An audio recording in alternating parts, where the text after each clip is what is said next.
আজকে আমি কিছু বলবো না। তুমি কি কি শিখেছো তাই বলো। আমাদের 12টা ক্লাস অলরেডি নেওয়া শেষ। এই 12টা ক্লাসে কি কি শিখছো বলো।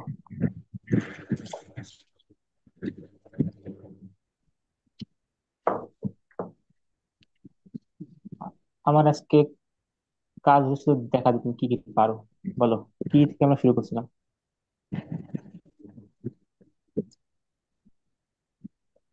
জড়তার সূত্র দিয়ে। প্রথমে কি জড়তা দিয়ে শুরু করছিলাম?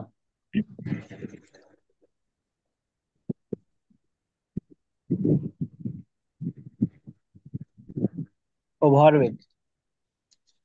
প্রথমে আমরা ভরবেগ দিয়ে শুরু করছিলাম। তুমি আগে শান্ত হয়ে বসো। হাঁটাহাঁটি করছো নাকি? না না, ওই ফ্যানের আওয়াজ হচ্ছে রে। আচ্ছা, এটা একটা বিষয়। আচ্ছা, ভরবেগ।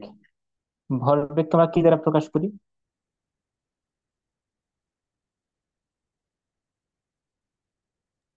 P P. পি। এটা কি রাশি? ভেক্টর। ভেক্টর অর্থ কি? মানে দিক, দিকে রাশি প্রকাশ করতে দিক প্রয়োজন এই হয়। দিক লাগে? শুধু এই দিক?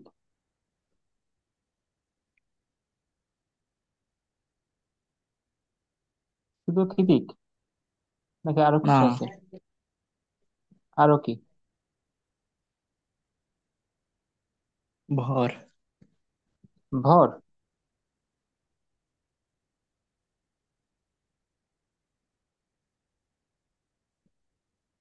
শুধু কি ভর?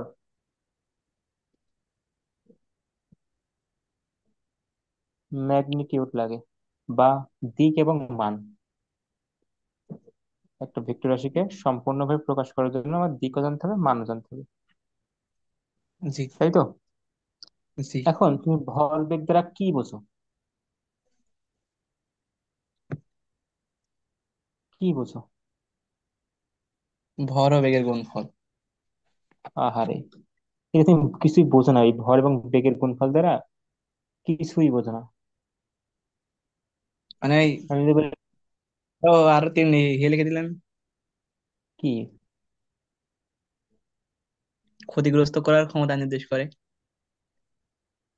যে কাকে কাকে আগে থামানো যা যাবে।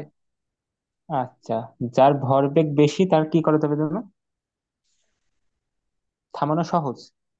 না, থামানো কঠিন। কঠিন। ওকে, থামানো কঠিন।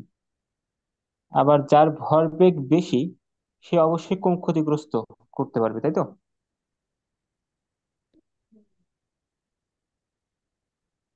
এমন কিছু কি? যার ভরবেগ বেশি সে তার ক্ষতিগ্রস্তর মান বেশি। কার ক্ষতিগ্রস্ত? এই ধরেন ট্রাকের ভরবেগ বেশি, তাই ট্রাকের ক্ষতিগ্রস্ত হওয়ার প্রবণতা বেশি, নাকি সামনে যে থাকবে তার ক্ষতিগ্রস্ত হওয়ার প্রবণতা বেশি? মানে যে যে বস্তুটা থাকবে। আচ্ছা, তার মানে বেশি ক্ষতি করে। জি। আচ্ছা, ভালো কথা। এখন ভরবেগ কিভাবে বাড়ানো যায়? একটা বস্তুর ভরবেগ আমি কি করে বাড়াতে পারবো?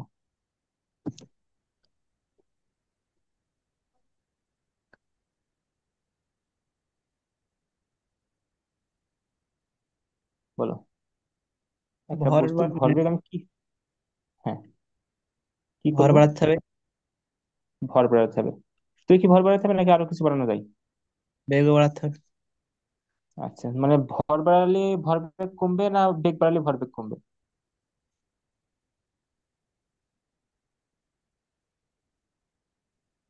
কি করলে? দুইটা কি একই সাথে করতে হবে? মানে ভরবেগ বাড়ালে ভর কমাতে হবে? মানে কাহিনীটা একটু বুঝাই বলো তোমাকে।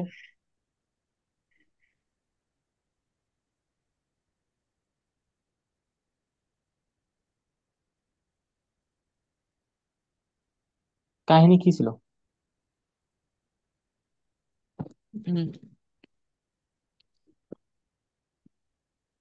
খেয়াল আছে না। চলে আসছে না। কিন্তু এই জায়গায় যে সম্পর্কটা দেখতে পাচ্ছ, আমরা জানি তো একটা ইকুয়েশন বা সমীকরণ, এর ভিতরে সব তথ্যই আছে। আমরা এখানে পি সমান কি দেখতে পাচ্ছি? এম ভি না? এম, জি। যেখানে এমটা কি? ভর। এখানে পি এর সাথে এম এর সম্পর্ক কি সমানুপাতিক নাকি ব্যস্তানুপাতিক? সমানুপাতিক। তাহলে তার হলে কি আমি বলতে পারি যদি ভরের মান বাড়াই তাহলে ভরবেগের মানও বাড়বে? জি। আবার বেগের সাথে পি এর সম্পর্ক কেমন? সমানুপাতিক। তাহলে বেগ বাড়ালেও কি হবে? ভরবেগ বাড়বে। যদি দুইটা বাড়াই,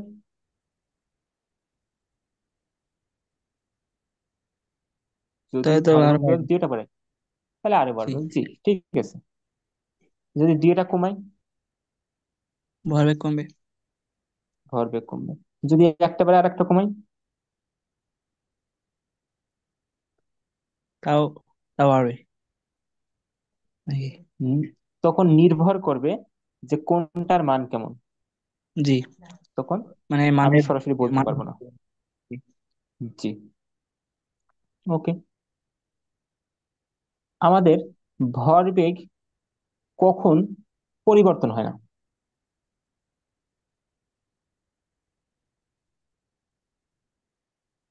ভরবেগ কখন পরিবর্তন হয় না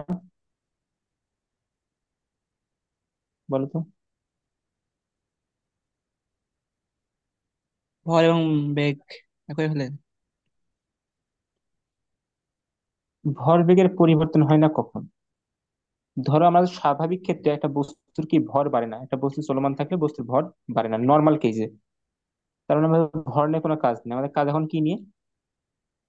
বেগ নিয়ে। বেগ নিয়ে। তাহলে আমি কি কখন বলতে পারবো যে একটা বস্তুর ভরবেগের পরিবর্তন হচ্ছে না? কোনটা দেখে বলবো? বেগ। বেগ। তাহলে কি বেগ পরিবর্তন হলে ভরবেগের পরিবর্তন হয় না, তাই তো? না। তাহলে কি হয় মানে ভরবেগ, বেগ পরিবর্তন হলে কি ভরবেগের পরিবর্তন হয়, নাকি বেগের পরিবর্তন না হলে ভরবেগের পরিবর্তন হয় না? কোনটা? বেগের পরিবর্তন হলে ভরবেগের পরিবর্তন হয়। বেগের পরিবর্তন হলে ভরবেগের পরিবর্তন হয়, আর বেগের পরিবর্তন না হলে ভরবেগের পরিবর্তন হয় এটা। হয় না। আচ্ছা, বেগের পরিবর্তন না হওয়াটাকে কি বলে?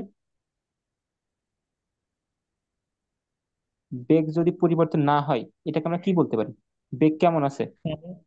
সমবেগ। হ্যাঁ, সমবেগ। সমবেগ। তার মানে আমরা বলতে পারি বেগটা ধ্রুব আছে, ধ্রুব বা ধ্রুবক বলতে পারি, মানে কোনো চেঞ্জ হচ্ছে না। আর এই জি। অবস্থাকে আমরা কোন বেগ বলি? সমবেগ। সমবেগ। আর সমবেগে কি হয় জানো? বস্তুর উপর কি ত্বরণ কাজ করে? না। ত্বরণ কাজ করে না। আর ত্বরণ কাজ করে না এর অর্থ কি? বস্তুর উপর কি কোনো বল প্রয়োগ করা হচ্ছে? না। শিওর? জি। আমরা এখান থেকে আবার দুইটা কেস নিয়ে আসতে পারি না? যে যদি ঘর্ষণ বল থাকে তাহলে অবশ্যই ঘর্ষণ বলটা আমার প্রয়োগকৃত বলের কি হওয়া লাগবে? সমানুপাতিক। সমান হওয়া লাগবে। জি। যদি সমান হয় তবেই তোমার কি হবে? এফ নেটের মান জিরো হবে না? জি। আর একটা কেস কি, যে এফ এর মান যদি এমনি নর্মাল কেস যদি কোনো ঘর্ষণ টর্ষণ না থাকে এফ জিরো হলে এ জিরো হবে, এমন তো জিনিসটা। জি। আচ্ছা, এই এফটা কোন এফ? অভ্যন্তরীণ বল নাকি বাহ্যিক বল? কোন বল? বাদ। শিওর? বাহ্যিক। শিওর? জি।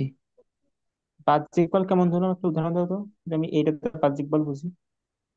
বাইরে থেকে বল প্রয়োগ করলে, যেমন একটা কার বাইরে? সিস্টেমের বাইরে।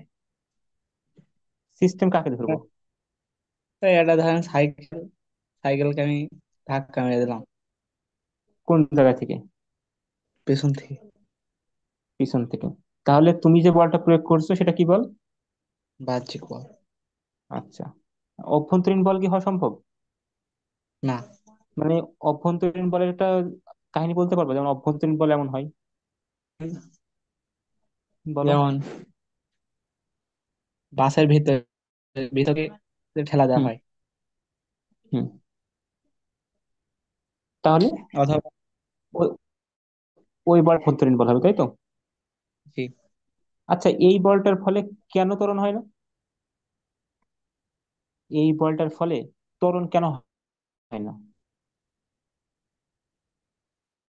তুমি তো বল প্রয়োগ করছো, কারণ তো ওখানে ত্বরণ মানে সৃষ্টি বলই তো হচ্ছে না প্রয়োগ কেন? হয় না। কেন, তুমি তো বল প্রয়োগ করছো,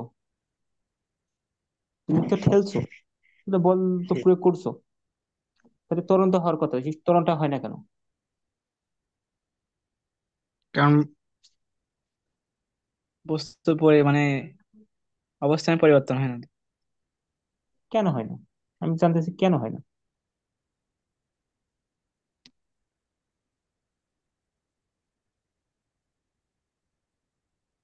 আচ্ছা, তুমি এই যে মানে বল প্রয়োগ করো, তুমি কিভাবে বল প্রয়োগ করো? একটা স্বাভাবিক বস্তুকে বাইরে, না একটা গাড়ির ভিতরে হোক আর বাইরে হোক, তুমি বাইরে থেকে বল প্রয়োগ করছো ধরলাম, এই বলটা কিভাবে প্রয়োগ করো? হাত দিয়ে। বল প্রয়োগ কর, হ্যাঁ, হাত দিয়ে বল প্রয়োগ করো। এই বল প্রয়োগ করতে সবচেয়ে বেশি ভূমিকা রাখে কি, বলতে পারবো? যে এই জিনিসটা ছাড়া জীবনেও বল প্রয়োগ করা সম্ভব না। উম, হাতের কথা কি মনে পড়ছে, যে হাত হয়তো বা এমন হতে পারে? জি। জি না। একটু ডিপলি ভেবে দেখো, হাত নেই, তুমি পিঠ দিয়ে ঠেলা দিলে সমস্যা কি? জি। পা দিয়ে। কিন্তু কিন্তু তোমাকে কোন সিস্টেমে তুমি বল প্রয়োগ করতে চাও, অবশ্যই ঘর্ষণ থাকা জরুরি। কার কার মধ্যে? তোমার পায়ের মধ্যে এবং মাটির মধ্যে। কারণ দেখো, ঠেলা দেওয়ার সময় চিন্তা করে দেখো, ভ্যান যখন ঠেলা দাও বাইরের পিছন থেকে, কি করো, পা দিয়ে কি করো? খেলা দিই। মাটির উপরে চাপ দাও, চাপ ও, দেওয়ার ফলে কি সামনে শক্তি যায় না? উৎপন্ন হয়। জি। জি। শক্তি উৎপন্ন হওয়া কতটা ভুল, তুমি বলো যে তুমি বল দিতে পারো। তাহলে যদি পিচ্ছিল জায়গায় দাঁড়িয়ে তুমি ভ্যান যখন ঠেলো, তখন কি ঠেলা যায়? না। ঠেলা যায় না। তাহলে এই বাহ্যিক বল যেটা সৃষ্টি হচ্ছে, এটা সৃষ্টি হওয়ার জন্য অবশ্যই কোন জিনিসটা দায়ী আছে, সব ক্ষেত্রে হবে এমন না, কিন্তু এটার ভূমিকাও আছে, সেটা কি? ঘর্ষণ। ঘর্ষণ। তাহলে ঘর্ষণ আমাদের লাইফে অনেক বেশি ইম্পর্টেন্ট একটা জিনিস। এখন এই যে ঘর্ষণের ফলে তুমি বল প্রয়োগ করতে পারছো, এটা তুমি কিভাবে বুঝলে?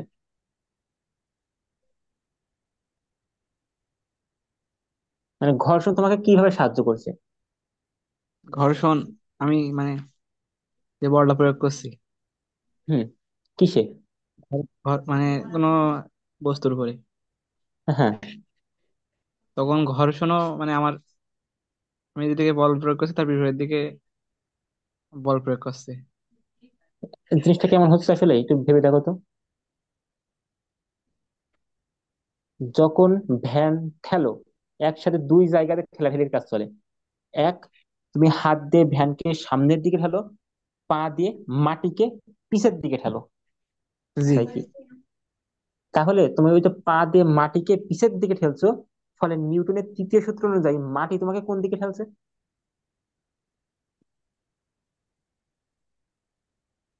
পেছন দিকে। তুমি মাটিকে তো পিছন দিকে ঠেলছো, তাহলে ও, মাটি তোমাকে সামনের কোন দিকে। দিকে ঠেলছে? সামনের সামনের দিকে। দিকে। ফলে তোমার একটা বল অনুভূত হয় কোন দিকে? সামনের দিকে। যদি কোনোভাবে পা যদি পিচ্ছিল জায়গায় থাকে, তাহলে ঘর্ষণ বল তৈরি হবে না, তুমি হুড়ুম করে সামনে পড়ে কোনো যাবে। বল প্রয়োগও করতে পারবো না। জি। ভালো কথা। তার মানে আমাদের তৃতীয় সূত্র ছাড়া, মানে প্রকৃতিকে বিশ্লেষণ করতে তৃতীয় সূত্রের ভূমিকা কি, কোন নাকি? অপরিসীম। তার তৃতীয় সূত্রটা কি ছিল?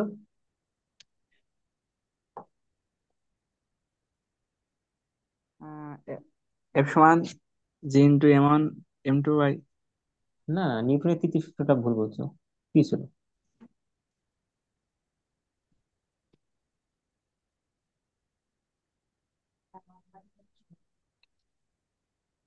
এফ সমান হুম। জি হুম। M1 M2। এটা তুমি তো বলছো হচ্ছে নিউটনের মহাকর্ষীয় ও, সূত্র। Sorry sorry sorry.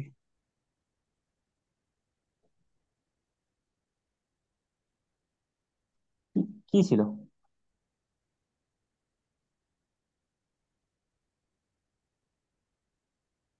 Newton F তৃতীয় নেট সূত্র কি ছিল? ফিল্ড।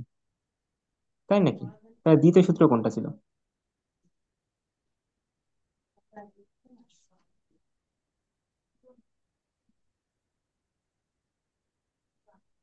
এই যে আমি বললাম যে তুমি মাটিকে ঠেল দিচ্ছ, মাটি তোমাকে উল্টো দিকে ঠেলতেছে, এটা কোন সূত্র? নিউটনের তৃতীয় সূত্র। কোন সূত্র? নিউটনের তৃতীয় সূত্র। সূত্রটা কি বলছিল একটু মনে করে দাও তো। আহ, প্রত্যেককে একটি সমানুবিপরীত বিপরীত। পথ। কি আছে? আহ, কোনো সিস্টেমের উপর বল প্রয়োগ করলে সেই সিস্টেম আমার সেম বল প্রয়োগ করবে আমার উপর। তোমার উপর বল প্রয়োগ করবে, জি, খুবই সুন্দর। এটা এই এই যে এটা বলছো না, কোনো সমস্যা নেই। ওই ফাও সংজ্ঞা বলার কোনো কাহিনী নেই। এখন আমার এখানে একটা জরুরি বিষয় যেটা জানা দরকার, সেটা হচ্ছে ক্রিয়া কি। তুমি বলছিলে যে ক্রিয়া, এই ক্রিয়াটা আসলে কি? কোনো ভার্ব নাকি ক্রিয়ার? ইংরেজিতে ভার্ব, এটা কি কোনো ভার্বকে নির্দেশ করছে? না, তাহলে ক্রিয়া বলতে আপনার কাকে? একটা মাধ্যম। ক্রিয়া বলতে মাধ্যম, তাই, গুড। কোন মাধ্যম জানো? বায়ু মাধ্যম না আকাশ মাধ্যম নাকি পানি মাধ্যম?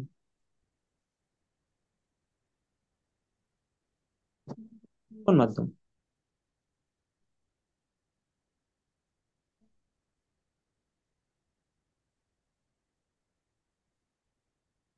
ক্রিয়া মানে ছিল কি? প্রশ্নটা এমন ছিল, আমি বলছিলাম যে তুমি যখন, মানে তোমার আপু যখন তোমাকে একটা থাপ্পড় মারবে, ওই থাপ্পড় মারাটাই কি ছিল? ক্রিয়া। ক্রিয়া আর আর ওই প্রতিক্রিয়া তোমার আছে। জি, আর তুমি মারা এখানে প্রতিক্রিয়া না। তোমার মুখ, তোমার আপুকে যে মুখ দিয়ে হাতে যে থাপ্পড়টা মেরেছে, জি জি যেটা জি, তুমি, ওটা তোমার আপু বুঝতে পারেনি, সেটা কি হবে? প্রতিক্রিয়া। প্রতিক্রিয়া। এবং এই ক্রিয়া প্রতিক্রিয়া একই বস্তুর উপর লাগে, তাই তো? জি, ভিন্ন বস্তু হলো হুম হুম। একই ভিন্ন সময় তো। বস্তুর হবে না, তাই না? তো এমন বিষয় নাকি? ক্রিয়া প্রতিক্রিয়া একই বস্তুর উপর লাগে? হুম। মানে তোমার আপু তোমাকে থাপ্পড় মারলো, তোমার আপুর হাত দিয়ে থাপ্পড়টা লাগলে কার গায়ে? তোমার মুখে আমার লাগলো। গায়ে। তো তোমার মুখে যে লাগলো এটা কি? ক্রিয়া। আর তোমার মুখ তোমার আপুর হাতকে হালকা মারলো, করে। এটা কি? হ্যাঁ, প্রতিক্রিয়া। প্রতিক্রিয়া। প্রতিক্রিয়া। তাহলে এইটা কি দুইটা একই বস্তুর উপর লেগেছে নাকি একটা মুখের উপর লেগেছে একটা হাতের উপর লেগেছে? জি, আমি ওটা বলছি না, আমি বলতেছি আমি যদি কি? আপুর গালে একটা শর্ট করতাম, তো ওটা তো হতো না। না, ওটা হবে না, প্রতিক্রিয়া জি, তো। ওটা হবে না। জি। অবশ্যই ক্রিয়া এবং প্রতিক্রিয়ার মধ্যে সময়ের কোনো কি থাকা যাবে না, গ্যাপ থাকা যাবে না, ব্যবহার। একই সময় জি। হওয়া লাগবে। কি হতে পারে দেখেছি এখানে? তাহলে ক্রিয়া প্রতিক্রিয়া কখন হবে? একই একই সময়। সময়। এবং অবশ্যই ভিন্ন বস্তুর উপরে, তাই তো? জি। আচ্ছা, তাহলে আমি যদি একটা টেবিলের উপরে একটা বস্তু রেখে দিই, তাহলে বস্তু টেবিলের উপরে যে বল প্রয়োগ করবে সেটাকে কি বলবো? প্রতিক্রিয়া। প্রতিক্রিয়া বল, তাই না? তাহলে ক্রিয়া কোনটা হবে? মানে যে বস্তুটা রেখে, মানে রেখে দেবেন, ওইতে যে ওয়ার্ড প্রয়োগ করবে টেবিলের উপর। এই রুবিক্স কিউবটা আমি আমার হাতের উপরে রাখলাম। জি। এই রুবিক্স কিউবটা হাতের উপরে রাখার ফলে রুবিক্স কিউব আমার হাতের উপর একটা বল প্রয়োগ করছে। বল প্রয়োগ করেছে, এটাকে এটা কি ক্রিয়া। বল হবে? এটা ক্রিয়া। এবং এই বলটার মান কত হবে?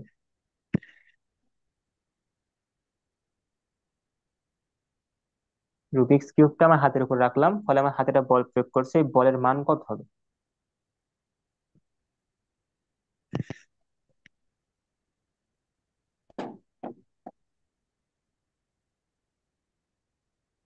এখন এটাকে বলা হয়েছিল ওজোন, মনে করে দেখো।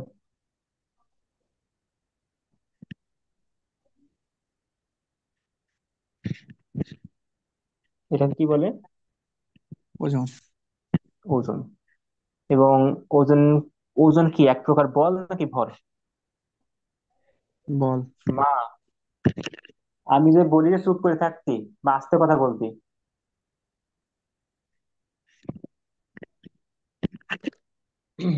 আচ্ছা,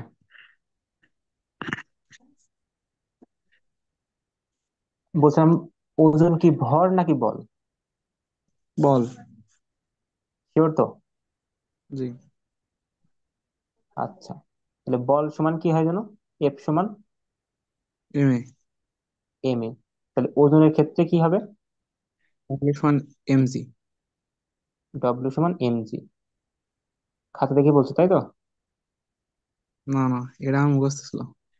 ও, আর যেখানে ডব্লিউটা কি, পৃথিবীর ভর, তাহলে ওজন, এমটা জি। কি, এমটা কি পৃথিবীর ভর? জি। হুম, এমটা আছে যে বস্তুটা রাখছে সেই বস্তুর ভর।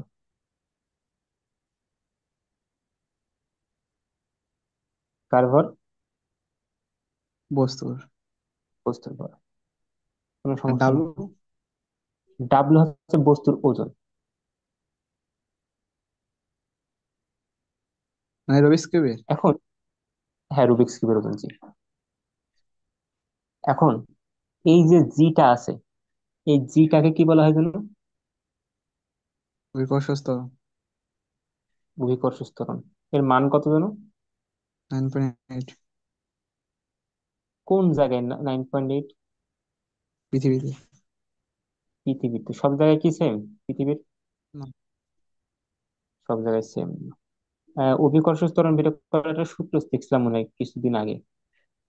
কি ছিল যেন সূত্রটা? যে কোনো গ্রহে যদি আমি অভিকর্ষ ত্বরণ, বা যে কোনো গ্রহে যদি আমি ত্বরণ বের করতে চাই, তাহলে তার কি, কি ভাবে বের করবো? হুম, গ্রহের ভর গ্রহের ভর বা গ্রহের ব্যাসার্ধ গ্রহের ব্যাসার্ধ স্কয়ার মনে হয় সম্ভবত। স্কোয়ার জি। সামনে একটা জিনিস বাদ থেকে যাচ্ছে। ও, আর ওটা আছে জি। না। জি। এর মানটা জি। কত জানো? 6 পয়েন্ট। 6.67 আসলে ইন্টু 10⁻⁻11। জি। একক পারবা? হ্যাঁ, NmL কেজি স্কয়ার এমন একটা ছিল। না এন স্কয়ার, না n n inverse two. Square, n inverse. আচ্ছা, খুবই সহজ ছিল। আমি সামনে আবার আসবো, এককটা আমি লিখে দিচ্ছি। তুমি যদি মনে করে দেখো, জি এর একক হবে, জি এখানে থাকবে, ওই পাশে এফ ছিল, এফ এর একক কি? নিউটন। আর কারণ নিউটন। এর পাশে গুণ হবে, তাহলে হবে কি মিটার স্কোয়ার। আর নিচে থাকবে কেজি, তাহলে kg inverse two. N square kg square, G. G. এখন এটা কি, আচ্ছা, এটা কি পৃথিবী, এটা কি ইনভার্স টু পৃথিবীর আর সব জায়গায় সেম? হ্যাঁ বলো। ইনভার্স টু আর স্কয়ার কি আলাদা? জি।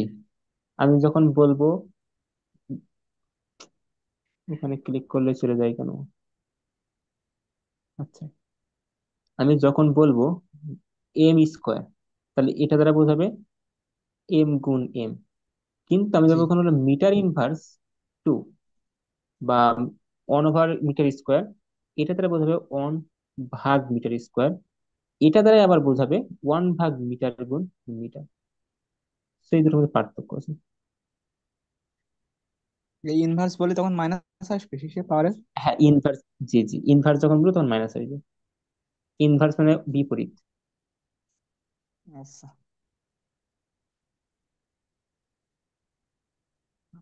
ওকে।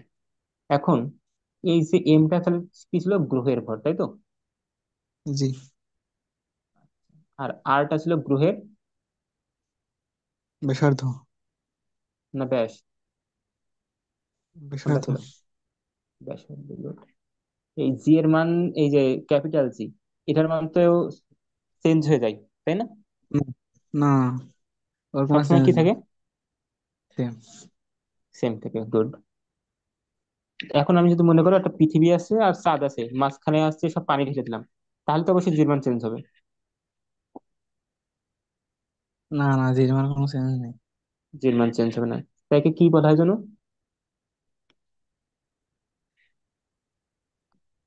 উম, ও সার্বজনীন মহাকর্ষীয় ধ্রুবক। ধ্রুবক। আচ্ছা, এখন আমরা কি এতটুকু শিওর যে আর এর মান বাড়লে জি এর মান কি হবে? কমবে। জি এর মান কমবে, কারণ কি?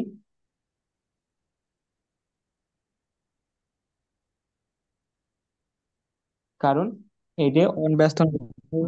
ব্যস্তানুপাতিক সম্পর্ক। জি, গুড, খুবই ভালো। এখন আমাদের নিউটনের প্রথম সূত্রটা কি ছিল?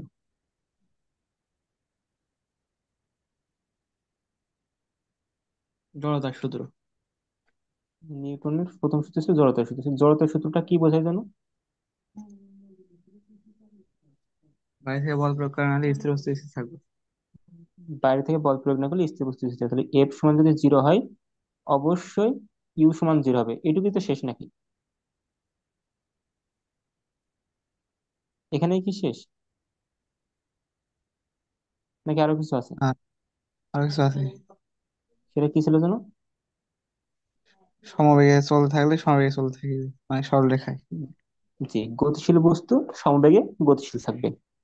জি। অর্থাৎ হয় ভি সমান কি হবে, ধ্রুবক হবে। ধ্রুবককে আমি যদি ইংরেজি কনস্ট্যান্ট লিখি, কনস্ট্যান্ট হবে। আর কনস্ট্যান্ট হওয়ার অর্থ কি? বস্তুটা সমবেগে চলবে। আর যখন বলা হবে বস্তুটা সমবেগে চলছে, এর অর্থ তার সাথে দিক সরল রেখাই হবে। কারণ দিক চেঞ্জ হলে বেগ চেঞ্জ হয়ে যায়। কারণ দিকের উপর কি বেগ নির্ভর করে, এমন কিছুই ছিল। জি। আর এই সূত্রকে জড়তার সূত্র কেন বলা হয়?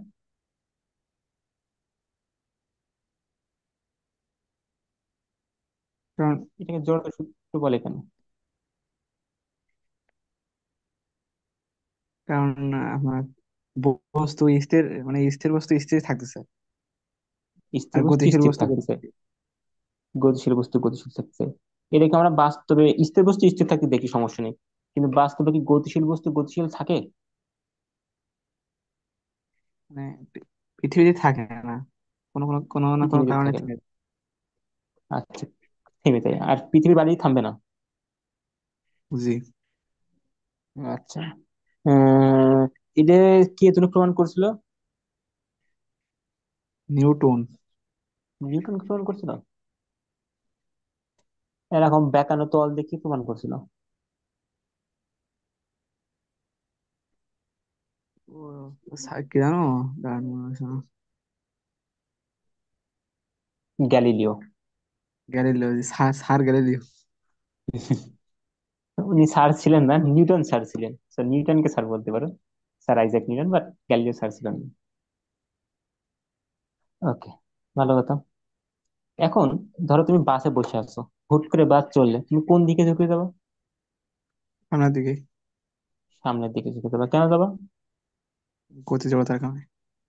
গতি জড়তার কারণে। আমি বললাম যে বাস থেমে আছে, তুমি বাসে বসে আছো, বাস হুট করে চলা শুরু করবে, তাহলে তুমি গতি জড়তায় ছিলে কি? না। জড়তা মানে কি, যে অবস্থায় আছে।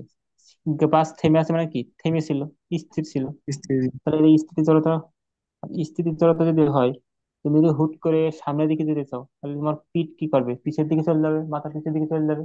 তাহলে কোন জড়তার উদাহরণ? স্থিতি জড়তা।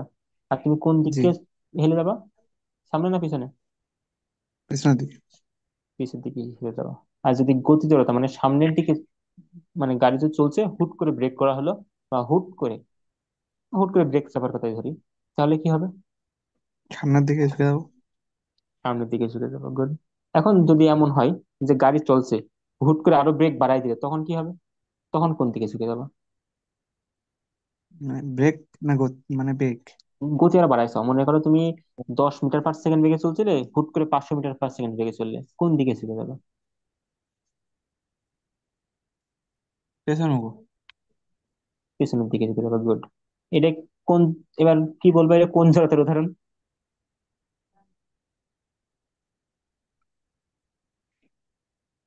এটা তাহলে কিন্তু তো এটা কনফিউজ আপনার হওয়ার। জি, স্থির জড়তায় আমি জানি এটা হালকা। কনফিউজ হবা। এটা স্থির জড়তা হবে কি গতি জড়তা হবে, সেটা সঠিকভাবে বলা যাচ্ছে না। কারণ কি, তুমি গতিশীল ছিলে, জি, আর আবার স্থির স্থির ছিলাম না। জড়তার মতো ব্যবহার করছে, ব্যবহার হচ্ছে। তো জি আমি এক্স্যাক্টলি এটা বলা সম্ভব না, এমন কোনো এক্সামে কিছু আসবেও না, এমন কোনো কিছু বইয়ের নাইও। চিল থাকো, জাস্ট সিচুয়েশন। কখনো মোড় ঘুরতে গেছো? এমন একটা বড় মোড় থাকে, তুমি মোড় ঘোরার সময় কি হয়?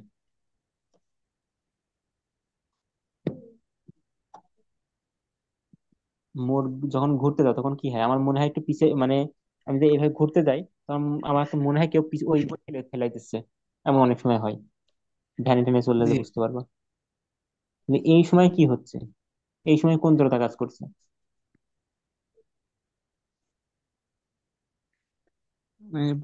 বুঝতে পারিনি কোয়েশ্চেনটা। মানে মনে করো তুমি একটা ভ্যানে করে যাচ্ছ, এমন একটা বড় একটা গোল মোড় আছে তোমাদের। ভালো মোড় কোন জায়গায় সেটা ওই যে মহসিন মোড়, হ্যাঁ। ওখান থেকে যে মোড় দিয়ে যখন যাবো, সব স্লো করো কিন্তু, অনেক যে জি, ফাস্ট যায় তাহলে কি হবে? এক মুখে একবার ছিটকে পড়ে যাবে, নাহলে অ্যাক্সিডেন্ট করে কোনো কিছু একটা হবে, সে পড়বেই। ও আচ্ছা, জি জি। সবাই, মানে ঘুরিয়ে সবাই আস্তে করে ব্রেক করে আস্তে আস্তে, কেন?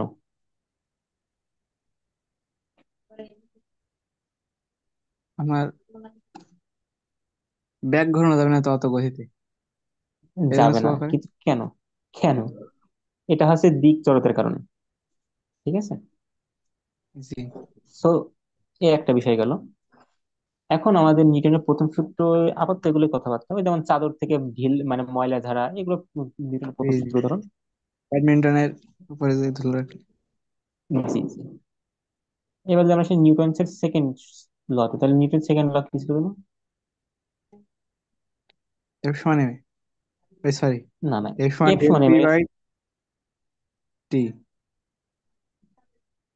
বাংলা সূত্রখান কি ছিল?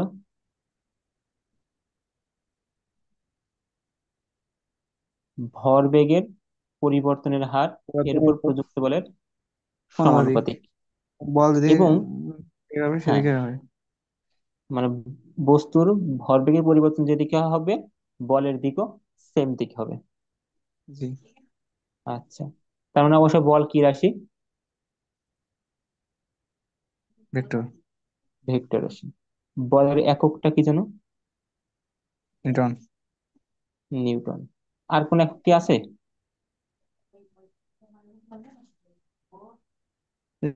জি, কেজি, মিটার পার সেকেন্ড, কি হবে? স্কোয়ার। না না, এর মাত্রা আছে, আমি আর মাত্রায় যাচ্ছি না। কে মাত্রা নাই? কেজি এম এস স্কোয়ার হবে কি একক? হ্যাঁ অবশ্যই, অবশ্যই। কারণ কি, এই সূত্রটা আর ভাঙালে ও কি হবে? এম এ, এম এর একক কে, এর একক মিটার পার সেকেন্ড স্কোয়ার, হ্যাঁ, কেজি হ্যাঁ, মিটার হ্যাঁ, পার সেকেন্ড ঠিক স্কোয়ার। আছে। আমরা এখান থেকে আরো একটা সূত্র নিয়েছিলাম, যার নাম বলছিলাম বলের ঘাত। যে এটা একটু সমস্যা আছে হাতে বদলের হাতে।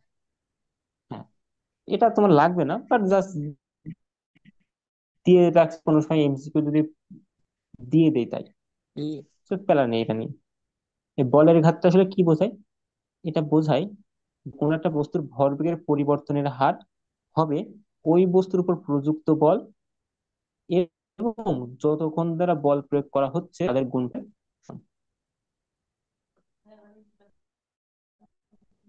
জাস্ট এই যে ডেল্টা টি কি এখানে গুণ আকারে ছিল না, এটা ভাগ আকারে ছিল, এবার কি করে দিছি, গুণ করে দিছি। ভাগ। তাহলে এর পাশে থাকছে কি ডেল্টা পি, আর এর পাশে আছে এফ ডট ডেল্টা টি। এবং এটা খুবই ইম্পর্টেন্ট যে যতক্ষণ একটা বস্তুর উপর বল প্রয়োগ করা হবে, ঠিক ততক্ষণই বস্তুর কি চেঞ্জ হবে? বেগ, বেগের পরিবর্তন হয়।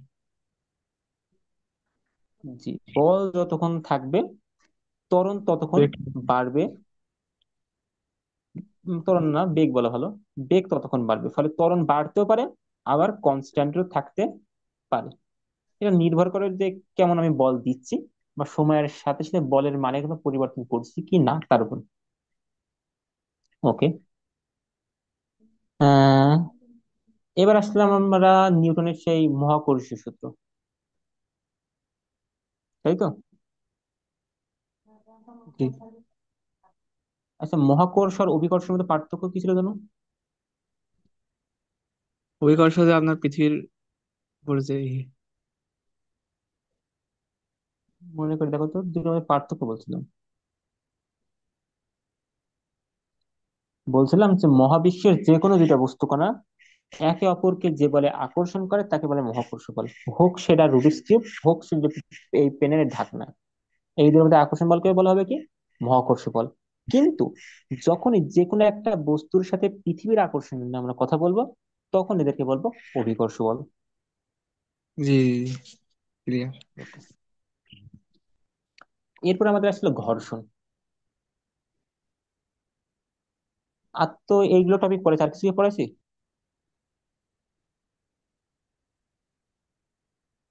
এর বাইরে কি আর কোনো টপিক ঘর্ষণ পড়ানো হয়েছে? না, হ্যাঁ, বলো। ঘর্ষণটার কারণে এখন হালকা একটু কনফিউজ। কনফিউশন আছে, তাই তো? জি। আচ্ছা, অঙ্ক করতে পারছো না নাকি হচ্ছে বুঝতে পারোনি? না না, এমসিকিউ করতে আসছি। এমসিকিউ এমসিকিউ করতে সলভ পারছো, করছি। সৃজনশীল পারছো? ফিনান্সিয়াল মানে একটার সাথে একটা রিলেটেড, তো এই জন্য। আচ্ছা, এই তো আর আর আপনার এই, আর কয়েকদিন গেলে পারবা। হ্যাঁ, বলো। জি, আর কিছু অঙ্ক দেবেন, এগুলো করে দেবেন। ওকে, আমি করে দেবো বলতে আমি বুঝাই দেবো, তুমি ট্রাই করবে। আমাকে পাঠিয়ে দেবে, সমস্যা নেই। ঠিক আছে, জি। তুমি আজকে পাঠিয়ে দাও, কালকে আমি বুঝাই দেবো। এখন তার ঘর্ষণ মানে আমরা প্রধানত, হ্যাঁ, এখন না, এই অধ্যায়টা শেষ হলে আর কি। আচ্ছা ঠিক আছে। অধ্যায় যখন শেষ হবে তখন তুমি সবই পারবে, কারণ কারণ অনেক কনসেপ্ট আমরা এখনো শিখিনি, তখন ওগুলো জানি শিখে যাবে। আচ্ছা, ঘর্ষণকে আমরা মেন কয় ভাগে ভাগ করছিলাম মেইনলি? দুই দুই ভাই। কিন্তু তোমার বইয়ে দেখো 4 ভাগে ভাগ করা আছে। আসলে 4 ভাগই সত্য, কিন্তু আমরা পড়বো কয় ভাগ? দুই ভাই। 2 ভাগ। একটা ঘর্ষণ আছে তোমার বইয়ে দেখবা, যে একটা বস্তুকে যদি ঘাস ছেড়ে দেওয়া হয়, তাহলে কি বাতাসে কি বাধা দিচ্ছে না, উপরের দিকেই ঠেল দিচ্ছে। জি আবার পানির মধ্যে যখন এই বস্তুটা ছেড়ে দেবো, তখন কি পানি ওকে নিচে দিতে বাধা দেবে, তবে ভাই তুই উপরে থাক, এমন তো বলে। জি জি। এই ধরনের ঘর্ষণ বা বাধাকে বলা হয় প্রবাহী ঘর্ষণ। এই ধরনের ঘর্ষণকে বলা হয় প্রবাহী ঘর্ষণ। প্রবাহী ঘর্ষণ। জি। আর ধরো এইখানে যে মানে রোল টাইপের আছে, এখানে যদি হাতের উপর আমি মানে গোল করে ঠেলে দিই, তাহলে এটা কি জি একটা বৃত্তাকার পথে চলছে না? বা জি একটা যদি হচ্ছে ফুটবলকে যদি গড়িয়ে দেওয়া হয়, তাহলে একটা বৃত্তাকার পথে চলবে, বা ওই মানে যে ওর উপরে কি একটা ঘর্ষণ বল কাজ করবে, ওই জি। ঘর্ষণ বলকে বলা হয় আপ্রত ঘর্ষণ। কিন্তু এই দুটো নিয়ে আমরা এখন ডিসকাস করবো না, এগুলো আমরা বড় হলে ডিসকাস করবো। আমাদের এখন দুইটা ঘর্ষণ